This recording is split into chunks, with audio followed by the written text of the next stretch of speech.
Bismillahirrahmanirrahim. Assalamualaikum warahmatullahi wabarakatuh. Baiklah anak-anakku sekalian, mudah-mudahan kalian tetap dalam keadaan sehat dimanapun kalian berada. Kita akan melanjutkan pembelajaran kita hari ini.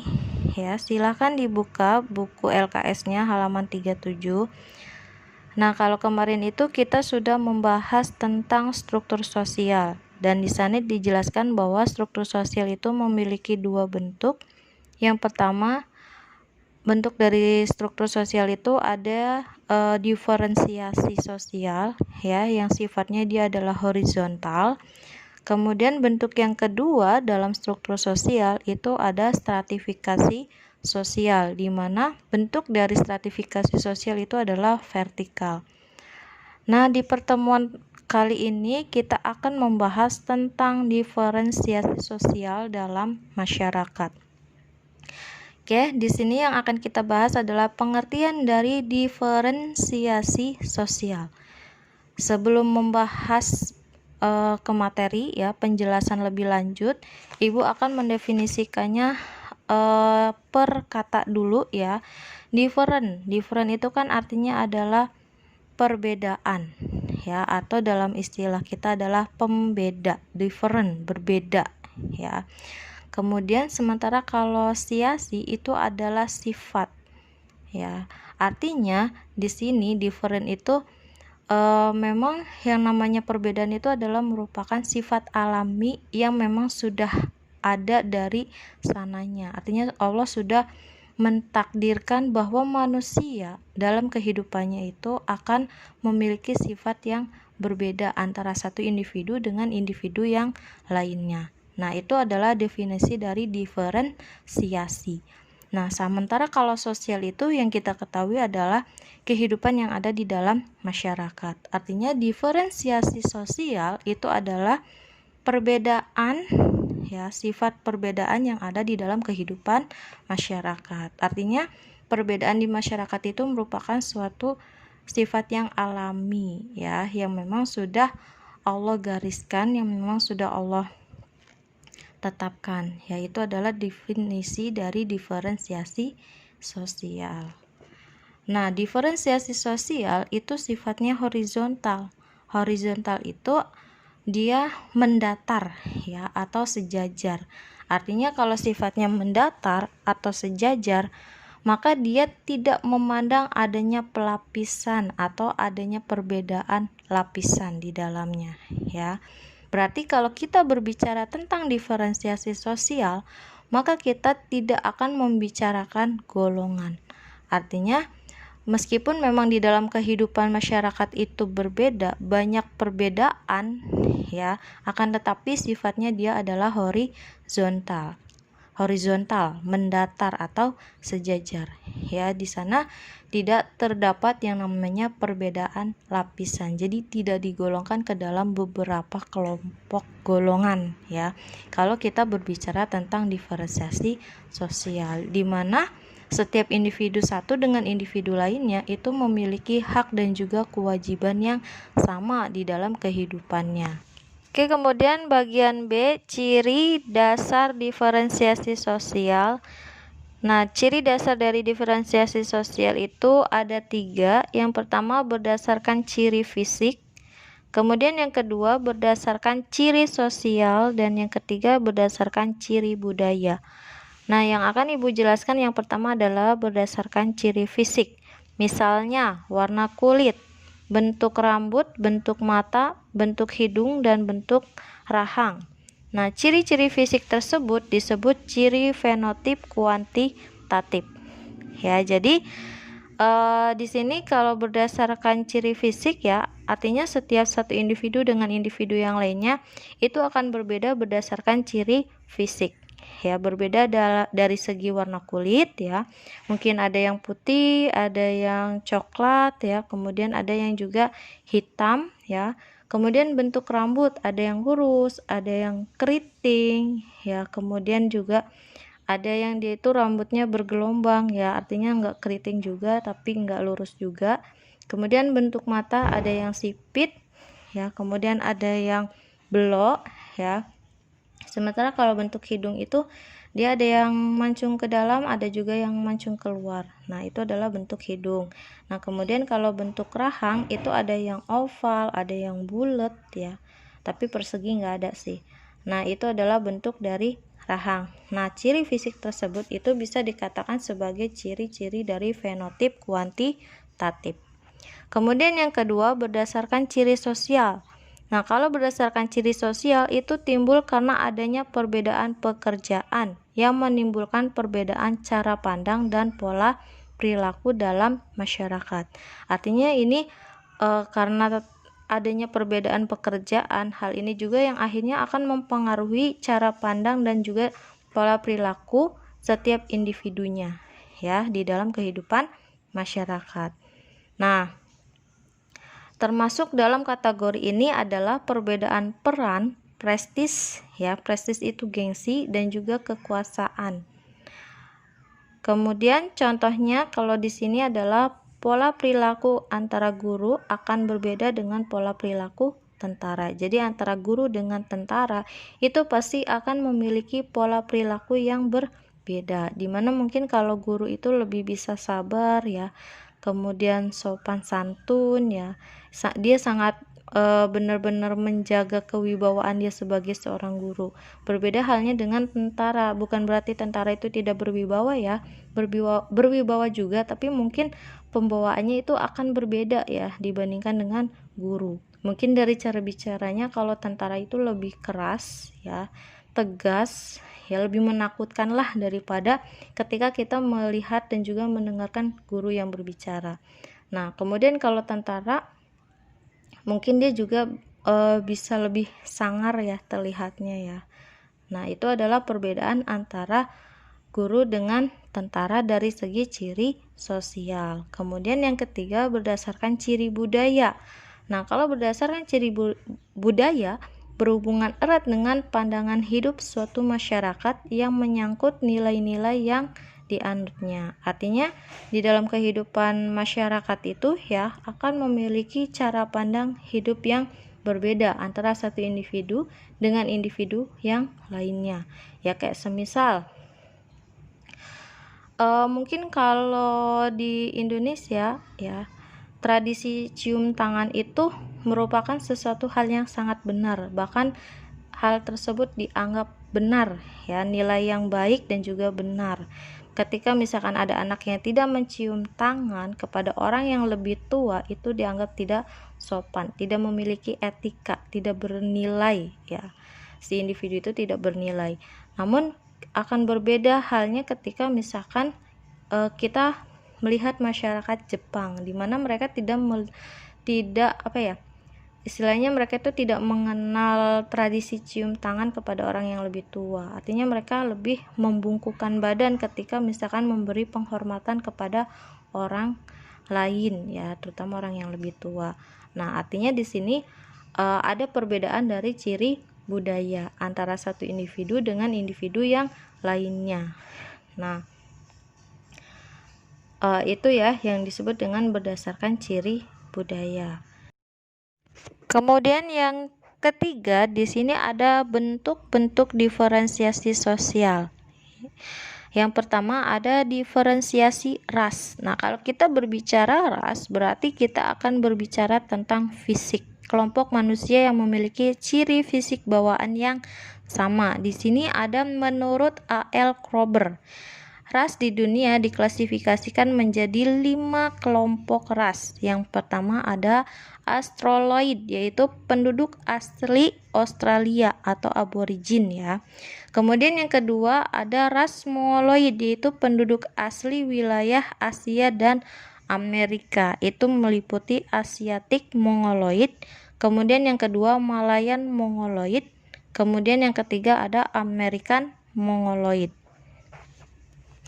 Kemudian di sini ras yang ketiga adalah Kaukasoid, yaitu penduduk asli wilayah Eropa, sebagian Afrika dan Asia. Nah, antara lain di sini yang pertama ada Nordik ya, kemudian yang kedua ada Alpin, yang ketiga ada Mediterranean, kemudian yang keempat ada Indik.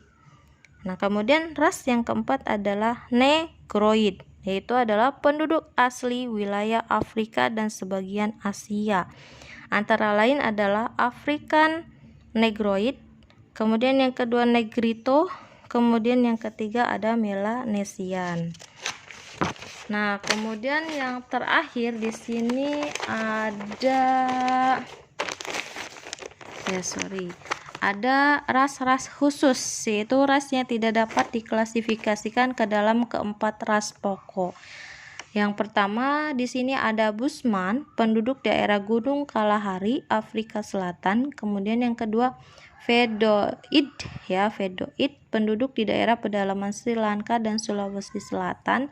Kemudian yang ketiga ada Polynesian, kepulauan Mikronesia dan Polynesian. Serta yang keempat ada Ainu, penduduk di daerah Pulau Karafuto dan Hokkaido, Jepang. Nah, itu adalah 5 kelompok ras yang dapat digolongkan ya. Kemudian di Indonesia sebagai negara kepulauan yang didiami oleh bermacam-macam subras, yaitu yang pertama ada Negrito.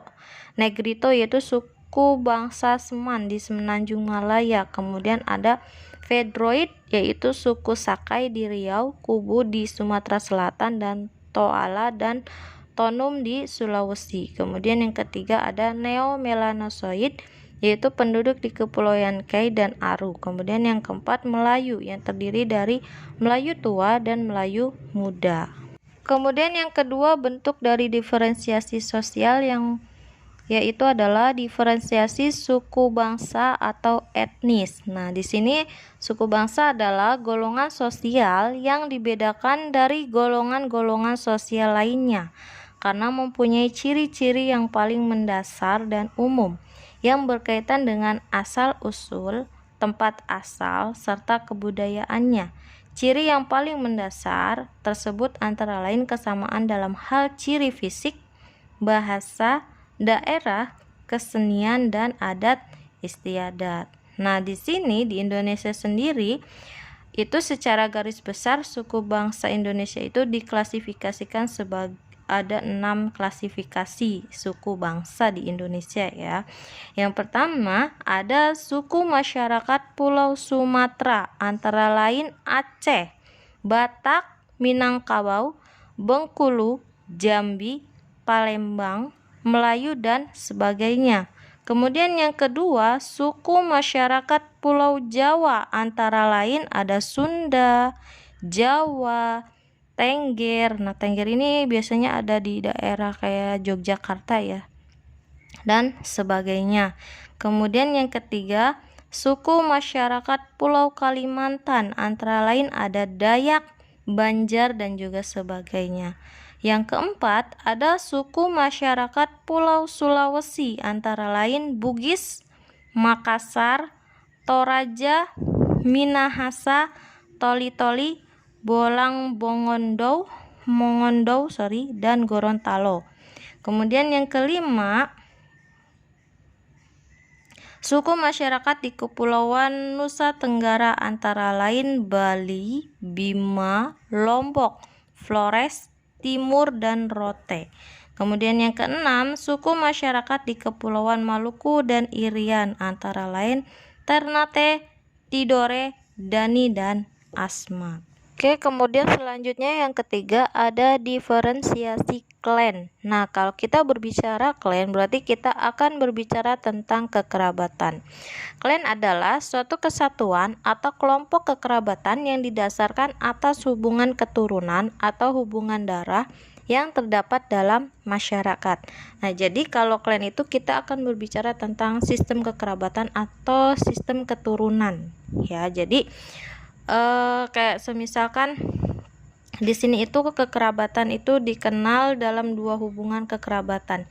Ya, dia bisa ditarik dari garis keturunan ayah atau bisa kita sebut dengan patrilineal, atau bisa ditarik juga dari garis keturunan ibu atau yang disebut juga dengan matrilineal. Jadi kayak misalkan pembagian harta warisan atau misalkan pemegang kekuasaan itu dipegang oleh garis keturunan ayah ya, patrilineal, atau garis keturunan ibu yaitu adalah matrilineal. Jadi bisa diturunkannya berdasarkan garis keturunan ayah atau malah sebaliknya ditarik berdasarkan garis keturunan ibu. Nah, kalau di sini ya, yang masuk ke dalam sistem kekerabatan patrilineal itu adalah saudara perempuan ayah dan saudara laki-laki ayah. Itu masuk ke dalam satu klan. Jadi saudara perempuan ayah ya, baik laki-laki ataupun perempuan, pokoknya dari ayah ya, yang ditarik dari garis keturunan ayah, itu masuk ke dalam klan. Sedangkan anak dari saudara perempuan itu ego, tidak termasuk anggota klan.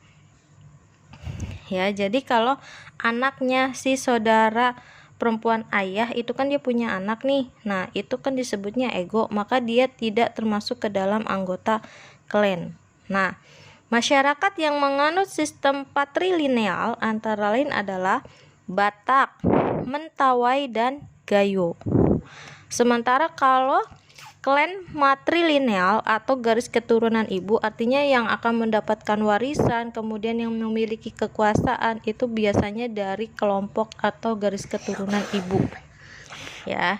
Dan yang termasuk ke dalam klan matrilineal adalah yang tergolong ke dalam garis keturunan ibu ya, baik misalkan si ibu ini punya saudara ya, baik yang laki-laki atau yang perempuan. Nah, itu masuk ke dalam garis keturunan matrilineal.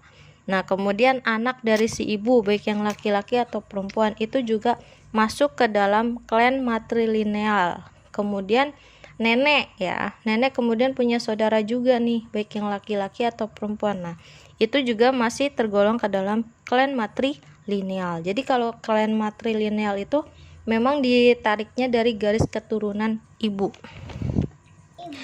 Nah, kemudian akan tetapi anak dari saudara laki-laki ibu atau saudara laki-laki perempuan, saudara perempuan atau saudara laki-laki dari ibu ya, itu tidak, anaknya ya, itu tidak termasuk ke dalam anggota klan matrilineal ya. Jadi anak-anaknya dari saudara ibu itu ya, dia tidak masuk ke dalam klan matrilineal. Agama ya, jadi diferensiasi agama itu merupakan penggolongan masyarakat berdasarkan agama atau kepercayaan. Di Indonesia sendiri dikenal ada 5 agama. Yang pertama ada agama Islam, Kristen, Katolik, Hindu, Buddha, dan juga Konghucu ya. Nah, artinya kalau diferensiasi agama itu di dalam agama itu sifatnya adalah horizontal, jadi tidak ada agama yang paling benar ataupun agama yang benar ya. Tapi itu kan menurut materi sosiologi, tapi tetap kalau menurut kepercayaan kita yaitu Islam, Islam adalah agama yang benar, bukan paling benar ya, tapi agama yang benar. Nah, artinya yang tidak diperbolehkan di sini adalah ketika kita memaksakan kehendak kita terhadap orang lain, di mana kita memaksa mereka untuk masuk ke dalam Islam. Itu yang tidak diperbolehkan. Tapi tetap kita tidak boleh menyamaratakan agama ya. Karena bagaimanapun juga agama yang diridai di sisi Allah itu hanya Islam. Sehingga teori yang ada di dalam sosiologi itu tidak boleh kita praktekkan. Kemudian selanjutnya ada diferensiasi jenis kelamin dan juga gender ya. Jadi di sini memang diferensiasi jenis kelamin itu kan memang ada 2 ya perbedaan, yaitu ada laki-laki dan juga ada perempuan. Artinya kalau di sini itu antara hak laki-laki dan juga hak perempuan itu disamakan. Meskipun memang peranan yang dilakukan oleh laki-laki dan perempuan itu jelas akan berbeda ya. Tidak bisa disamakan, akan tetapi tetap hak dan juga kewajibannya itu memiliki hak dan kewajiban yang sama.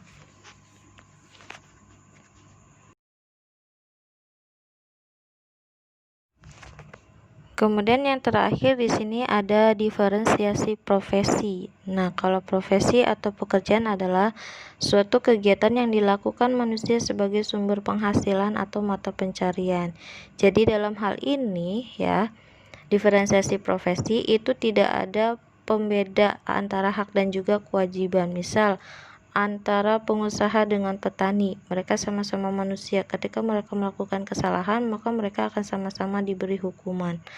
Nah, artinya tidak ada pembedaan dalam segi profesi, tidak ada hak istimewa bagi mereka yang memiliki profesi atau kedudukan yang lebih tinggi.